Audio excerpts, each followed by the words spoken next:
folks, we're back with our Batang Quiapo vlogs after a long time. At episode 2 ito ang pag-usap natin.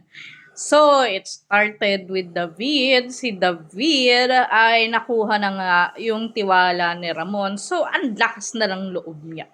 As in, inutusan pa niya si Olga.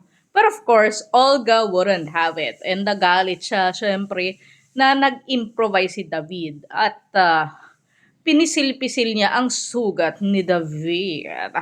I actually really like that scene kasi yung naiyak si David sa sakit. Makita mo talaga na, my God, kaya makipagsabay ni McCoy sa isang Irma at lalawan.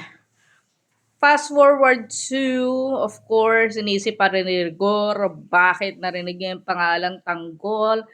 At madidiscover niya na si Edwin ay nahuli. Na isa nga dun sa mga nagkakalat ng, alam nyo na yon, bawal na gamot sa Quiapo. And isipin niya baka si Tanggol ay kasama ni Edwin. Of course, itatanggi ni Edwin kasi hindi naman talaga. Then, yayayain siya ni Lena at papayag naman siya and kakain sila at dahil sobrang daring nilang mag-PDA in public kahit minor lang, matutuklasan ni Lola Pinding and ni Nonoy. So, kaya nga lang, hindi pa agad niya sasabihin kay Marites kasi iniisip pa niya, diba, yung feelings si Marites. But of course, sana sabihin niya. Kasi tama naman si Noy, paano pag malaman pa sa iba? Tapos malaman na alam mo. So, magagalit din kay Tinting.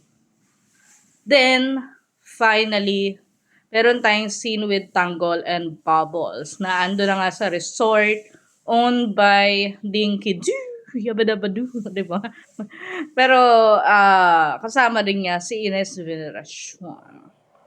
So, si Dinko doon nagulat ako kasi parang laki ng tinanda niya since huli ko siya nakita. Kasi if you remember, may mga film siya na anti-drugs like Durugin ng Droga. But then eventually, yung anak niya ay naaresto for, yun na nga, bawal na gamot. So, ironic na nandyan siya sa Batang Quiapo, which is about bawal na gamot. Anyways, di ba? Parang makaka-relate ka talaga eh. Parang yung mga overpriced talaga na resort. But come to think of it, parang sila lang naman aalis yung nasa lugar. So, kung isipin mo, hindi naman sobrang mahal yung parang 15. Kaso parang may 3,000 pa, di ba? Parang 2 fish. So, 18.